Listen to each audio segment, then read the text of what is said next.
bicara alutsista pasti akan bicara usia. Ya, alutsista kita sudah cukup usianya sebenarnya. Nah, ini akan seperti apa nanti, Pak? Ya, kemarin sudah saya sampaikan ke Komisi 1 DPR dalam RDP ya. Saat tenggelamnya KRI Nanggala waktu itu saya sampaikan bahwa sekian persen alutsista kita adalah kondisinya sudah tua, sehingga perlu refurbishment, perlu modernisasi. Nah, ini tentunya kan kewenangannya pemerintah untuk itu. Kami sebagai pengguna ini diberi berapapun ya kita harus siap dan kita bina. Nah, tentunya dengan kondisi saat ini, nah kita laksanakan untuk mempertahankan kondisi teknis dikaitkan dengan operasional yang ada dan juga situasi perairan yurisdiksi kita saat ini, ya tentunya kita harus bisa membuat strategi-strategi baru. Tentunya dengan melaksanakan lebih banyak patroli udara maritim, kemudian melaksanakan operasi intelijen, dukungan intelijen, sehingga kapal perang kita ini juga dengan kondisi keterbatasan bahan bakar yang ada. Kalau angkatan laut, bicara angkatan laut, karena ada alutsista pasti tidak lepas dari bahan bakar. Nah, ini kan juga demikian.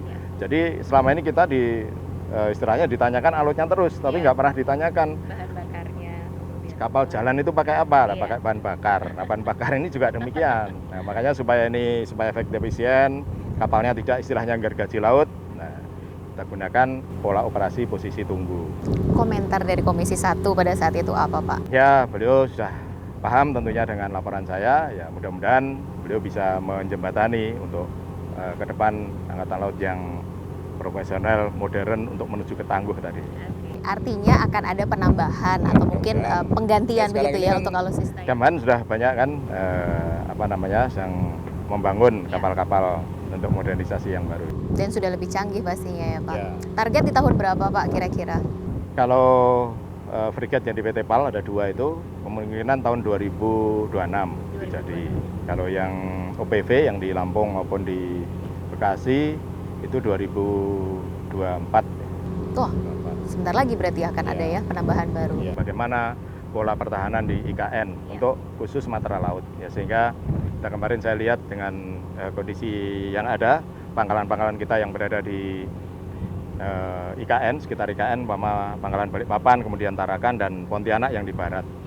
Dan juga bahwa IKN ini berada di jalurnya Alki 2. Nah, ini sangat kerawanannya tinggi ketika ancaman rudal tentunya. Nah, dari situ kita nanti bangun ke depan dengan Komando Daerah Maritim. Jadi kita tingkatkan dari Lanal Balikpapan dan Tarakan, kita tingkatkan menjadi Komando Daerah Maritim. Di situ nanti ada satuan pertahanan pantai, tugas pantai, dan juga satuan kapal patroli yang untuk menahan masuknya kapal-kapal atau menjaga wilayah laut daripada ancaman kapal-kapal yang akan mengganggu. Oke, kalau ancaman dari atas laut, bagaimana dengan ancaman dari bawah laut, Pak? Apa antisipasinya? Sama, ya. Jadi rawannya Alki itu kan Alki di mana? Alki 2 yang mulai dari Sulawesi Barat sampai ke Laut Sulawesi, itu kedalamannya kan hampir 2000 itu. Tentunya kan kerawanan kapal selamnya kan ada. Nah, disitulah nanti berarti kapal-kapal yang akan diproyeksikan di Kodamar Balikpapan dan ini tentunya kapal-kapal yang memiliki sonar, sehingga mereka bisa menjaga wilayah laut tersebut dari adanya kapal selam. Tadi di awal Bapak bilang melihat luasnya lautan kita artinya kurang nih sebenarnya untuk penjagaan dan prioritasnya adalah di daerah perbatasan gitu ya. Artinya dengan IKN nanti akan ada penambahan alutsista untuk pengawasan dan juga penambahan itu tadi, Pak ya. Di IKN kan juga perbatasan itu di Laut Sulawesi kan perbatasan dengan Malaysia, dengan Filipina, ya, tentunya dari kapal-kapal yang dari utara. Kalau kita bicara soal Kasal Bapak Yudo Margono, pasti kita sudah tahu ya seperti apa ketegasan beliau. Pak, sampai dengan saat ini Bapak berdiri di posisi seperti ini. Masih ada mimpi yang pengen diraih nggak sih, Pak? Saya pengen membesarkan Angkatan Laut. Ya, jadi belum cukup besarkah Angkatan Laut kita? Jadi kita tahu tugas pokoknya Angkatan Laut itu ternyata besar. Ya, sebagai fungsi pertahanan matra laut, sebagai penegak hukum di laut, sebagai diplomasi Angkatan Laut, kemudian pembangunan kekuatan, juga pemberdayaan wilayah pertahanan. Betapa 5 tugas pokoknya ini yang sesuai dengan undang-undang, amanat undang-undang. Nah, dengan cara prasarana yang ada, menurut saya masih kurang, sehingga harus dibesarkan. Makanya saya bangun komando daerah maritim, kemudian kita bangun pos-pos angkatan laut, kita besarkan, tingkatkan. Nantinya akan menjadi satuan terkecil di angkatan laut. Ya, walaupun posal ini dulu kan hanya pos pengamat saja, nah ke depan nggak boleh. Ya harus menjadi satuan unit terkecil angkatan laut yang nanti berada di wilayah-wilayah di seluruh jajaran itu. Makanya sekarang saya membangun satuan pendidikan 1, 2, 3 untuk mengisi satuan-satuan itu. Ya. Kemudian validasi organisasi, ya sudah kita usulkan kemarin, kita besarkan, ya, dan alhamdulillah disetujui dari Panglima TNI, yang mudah-mudahan segera terwujud. Nah, ini armada sudah 1, 2, 3, Pasemarnya 1, 2, 3. Ya, tentunya nanti rangkaiannya itu pasti akan ada lagi yang lebih besar. Kemudian yang belum lagi dibesarkan HIDROS. Hidrooceanografi itu adalah lembaga yang diakui internasional. Sementara di Indonesia ini yang diakui lembaga hidrooceanografi hanya hidrooceanografi Angkatan Laut. Dan itu sudah diakui internasional. Ini yang belum kita gali sampai dalam. Karena memang kapalnya hanya 3. Padahal fungsinya ini dia memetakan seluruh wilayah yurisdiksi Indonesia ini. Baik dari atasnya maupun dalam lautnya, itu tugasnya Hidros. Ternyata banyak ya seluk-beluk yang ada di Angkatan Laut yang memang tidak pernah kita tahu. Mungkin Anda juga baru tahu begitu. Ke depan silakan nanti Pak Rizka cek ke Hidros sana. Bagaimana ternyata Hidros itu memiliki fungsi internasional. Dan banyak sekali, dan banyak sekali negara-negara yang mendaftar pengen kerjasama Hidros. Bahkan universitas kemarin saya buka yang survei yang di Ambon, sampai nggak cukup, ngantri banyak. Kapal kita terbatas sayangnya. Saking peminatnya begitu banyak ya Pak ya. Jadi betapa laut kita ini ya perlu digali tadi, perlu diketahui apa sih yang berada di dalam. Termasuk salah satu tugas yang harus dilakukan Angkatan Laut adalah berdiplomasi ya Pak ya. Mampu membuat diplomasi gitu ya. Diplomasi maritim ya. Dan ini memang sudah ada dalam undang-undang. Ya termasuk ini latihan ini kan juga merupakan fungsi diplomasi ini. Iya. Iya. Di samping latihan, ya kita berdiplomasi, memperkenalkan ini loh wilayah kita, ini kekuatan kita, dan ayo kita kerjasama untuk menjaga stabilitas kawasan laut yang menjadi jalur pelayaran internasional ini. Ini kan jalur pelayaran internasional ini, yang depan ini ya, gitu. Alki 1, yang tadi banyak kapal-kapal asing lewat. Itu harus menjadi tanggung jawab kita bersama untuk menjaga stabilitas laut ini supaya pengguna laut dapat berjalan dengan lancar tanpa ada gangguan, baik gangguan terorisme, gangguan alur pelayaran. Oke. Pak, saya pengen main game sama Bapak, boleh ya Pak? Apa? Saya punya tebak-tebakan. Ya, mohon izin. Saya mau, kan biasa kita lihat Bapak dengan ketegasannya gitu ya. Sekarang kita coba mau lihat. Bapak pilih salah satu dari pertanyaan yang saya sampaikan. Boleh ya Pak? Boleh. Oke. Kalau ada pertanyaan antara wayang kulit atau nonton bioskop? Wayang kulit. Kenapa pilih wayang kulit Pak? Nonton bioskop enak loh Pak. Di situ, kalau nonton bioskop itu hanya nonton saja, tidur. Nah, kalau wayang kulit kita bisa menikmati itu adalah tontonan dan tuntunan, juga kita bisa mengaplikasikan kita sendiri. Kita bisa menyanyi di situ, ya. Kemudian di situ ada petuah-petuah pasti di situ. Nah, Sebentar, jangan-jangan ini hobinya Bapak, benar nggak sih? apanya? Hobi Bapak nonton wayang kulit? Ya enggak juga. Saya hobi juga nonton bioskop, tapi kalau ada pilihan tadi, ya saya pilih itu. Karena saya kalau nonton bioskop pasti begitu ceritanya nggak bagus tidur pasti. Tapi kalau wayang bagus nggak bagus saya pasti mulai start sampai finish. Okay. Tapi kalau melihat kondisi wayang kulit kita sekarang Pak, yang nggak begitu banyak dikenal oleh masyarakat.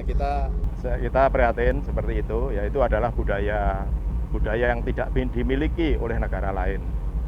Nah, jangan sampai nanti ke depan kita menonton wayang kulit di Amerika, karena orang Amerika kemarin saya lihat anak-anak kecil ini bisa kerawit, terus ibu-ibu kemarin bisa mendalang itu. Nah, bagaimana nanti generasi kita begitu putus generasi tua ini, kita nonton wayang ke Amerika gitu gimana? Terus ke Inggris seperti kemarin pengamatnya, yang pengamat malah orang Hungaria yang kemarin ya, pengamat wayang itu, dia bisa cerita tentang wayang itu. Dan anak-anak sekarang mungkin nggak bisa cerita apa itu wayang. Kalau boleh ngasih usul, kira-kira Bapak mau ngasih usul apa nih buat menghidupkan kembali wayang kulit di Indonesia? Ya, mungkin di media-media televisi maupun media-media elektronik yang lain atau radio, ya mungkin perlu ada sajian itu, pertunjukan wayang kulit mungkin dalam sebulan sekali atau apa, karena masyarakat kita di pedesaan itu masih merindukan itu, Pak. Masih merindukan itu. Hampir hilang, Mereka Pak. lihat aja coba di YouTube itu kalau ada wayang kulit, pasti penontonnya itu jutaan gitu. Karena masyarakat kita tidak semuanya mampu menonton bioskop, kemudian mau juga menonton bioskop. Tapi wayang ini karena masyarakat kita di pedesaan masih menjadi hiburan yang paling bagus itu, kira itu. Mungkin kalau TV bisa menampilkan, dulu kan pernah itu ada TV yang menampilkan dalam pagelaran wayang kulit sebulan sekali, itu bagus. Oke, berarti harusnya diadakan lagi. Itu pertanyaan pertama. Pertanyaan kedua, kita ngomongin makanan nih Pak. Pecel Madiun atau ketoprak Jakarta? Pecel Madiun. Oh, kenapa Pak? Kan tinggalnya di Jakarta. Saya itu sejak kecil makanya pecel. Jadi dari ibu saya itu dulu dari kecil itu ya makanya pasti pecel itu. Gitu. Jadi sampai besar pun nggak bisa hilang itu rasa pecel itu. Rindu sama pecel asli Madiun nggak sih Pak? Ya pastilah. Karena kan sulit kan mencari pecel asli Madiun itu kalau nggak di Madiun. Ada memang 1-2 tapi nggak seperti kalau kita datang di Madiun. Nah itu gimana ngobatin rasa rindunya Pak? Ya saya kalau pulang ke Madiun pas lagi nyekar almarhum Bapak Ibu, ya menyempatkan lah. Kadang-kadang beli bungkusan itu. Masih ada nggak sih tempat biasa Bapak makan pecel Madiun sama keluarga? Jadi pecel di Madiun itu mulai di kota sampai di pedesaan yang termurah itu ada. Jadi yang satu bungkus itu 1.000 itu ada. Di desa saya masih ada satu bungkus 1.000 itu. Tempatnya Bapak yang biasa makan untuk pecel Madiun tuh di mana Pak? Apa ya? Kalau di Madiun. Kalau di warung-warung di desa saya ya masih ada itu yang murah itu. Tapi kalau yang di kota yang itu di Jalan Cokro. Jadi nggak ada tempat khusus ya Pak ya kalau makan pecel Madiun. Yang penting karena kalau di Madiun pasti sambalnya ratanya semua. Kalau pecel Madiun itu bedanya kan hanya di sambal aja. Kalau sayur dan sebagainya sama. Tapi sambalnya pasti kita bisa merasakan ini Madiun asli atau bukan. Bukan ya? Oke, baik. Yang ketiga, kita udah ngomongin makanan. Ini zamannya healing nih sekarang nih. Kalau disuruh milih, kira-kira Bapak mau pilih olahraga atau kita piknik aja Pak? Olahraga. Olahraga? Nggak mau piknik aja Pak? Kenapa pilih olahraga Pak? Jenuh. Kok piknik? Paling ngeliat-liat jenuh. Tapi kalau olahraga bisa dinikmati kan? Bisa olahraga. Tadi kita bisa olahraga, bisa senam, langsung bulu tangkis, langsung pingpong. Jadi semua olahraga ini Bapak dalami, Bapak sukai ya sebenarnya? Iya. Itu yang membuat Bapak tetap terlihat fit sampai dengan saat ini. Boleh bagi tips nggak sih Pak kira-kira? Apa sih yang bikin Bapak tuh tetap semangat gitu sepanjang hari kalau saya? Jaga fisiknya. Dengan jaga fisik tentunya ya dengan olahraga tadi kan yang paling mudah dan paling murah ya dengan olahraga. Kita kan sarana olahraga banyak sekali. Bisa dengan jalan kaki, bisa renang, kan murah-murah bulu tangkis, tenis, tadi pingpong. Yang paling favorit sama Bapak? Tenis. Tapi tadi badminton juga. Badminton juga. Ya apa saja lah. Apa saja. Voli. Yang penting olahraga. Iya. Jadi daripada ngajak Bapak piknik ya, mendingan ngajak Bapak olahraga. Karena kalau piknik percuma, saya sudah melihat seluruh Indonesia ini gitu. Ini juga sudah seperti piknik sebenarnya ya Pak ya? Jadi saya waktu jadi komandan KRI dari Sabang sampai Merauke semua sudah saya datangi daerah itu. Makanya saya hafal, terbayang sudah daerah mana yang mau dipiknik. Jadi sudah ketahuan. Oke, kalau boleh pilih warna, Bapak pilih merah atau putih? Apa tadi? Kalau boleh pilih warna nih, saya punya 2 warna. Bapak pilih merah atau putih? Biru. Kok biru Pak? Pilihannya cuma 2. Bapak pilih merah atau putih? Merah putih lah. Jangan sampai lepas merah sama putih ini. Ini udah menyatu ini ya, berani dan suci ini. Suci saja nggak berani percuma, berani saja nggak suci percuma, harus berani dan suci. Siap, tidak boleh dipisahkan antara merah dan putih. Terakhir Pak, Panglima TNI atau Menteri Pertahanan? Apa itu? Kalau boleh memilih, Panglima TNI atau Menteri Pertahanan? Ya terserah presiden. Kok terserah Mana presiden? ada pilihan, memangnya ada pendaftaran. Kan nggak ada pilihan, ya sudah terserah Pak Presiden dong. Kalau disuruh milih Pak, misalkan. Ya terserah Pak Presiden, milih Pak Presiden. Terserah Pak Presiden milih apa. Wah, tongkatnya sudah Katanya sebagai prajurit harus siap dimanapun ditugaskan. siap. Jadi tidak bisa. Nggak ada pilihan itu. Kalau itu nggak ada pilihan. Tapi kalau bioskop wayang itu saya bisa memilih datang sana atau sana. Siap. Tapi kalau ini nggak bisa karena itu adalah hak prerogatifnya presiden. Nggak bisa dipilih. Oke, siap Bapak kalau kayak gitu. Oh iya, ya nanti saya akan ajak Mbak Rizka ke IKN. Wah, ke IKN. Ya biar tahu bagaimana di mana tempatnya IKN, juga biar tahu bagaimana nanti strategi pertahanan laut kita.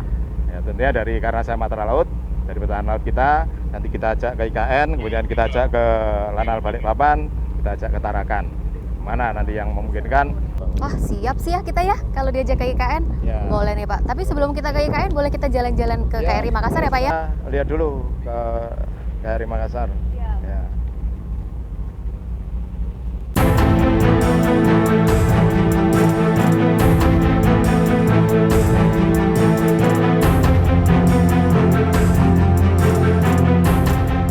Demi menyokong kerja menjaga keamanan di wilayah perairan Indonesia, berbagai jenis kapal perang milik TNI Angkatan Laut terus diperbaharui. Salah satu kapal perang TNI AL berjenis landing platform dock bernama KRI Makassar 590 merupakan sebuah kapal LPD buatan Korea Selatan. KRI Makassar 590 merupakan kapal yang mempunyai platform docking dan undocking untuk mengoperasikan landing craft unit. Sebagai kapal perang, KRI Makassar 590 mempunyai fungsi utama dalam operasi amfibi untuk mengangkut pasukan beserta seluruh perlengkapan dan kendaraannya. Dilengkapi dengan pendorong busur untuk kemampuan manuver yang lebih baik, KRI Makassar 590 memiliki sistem propulsi yang dapat memberikan kecepatan maksimum 15 knot. KRI Makassar 590 dapat membawa total 35 kendaraan tank tempur dan kendaraan taktis. Tak hanya itu, KRI Makassar 590 juga dilengkapi dek untuk mengangkut helikopter kelas sedang.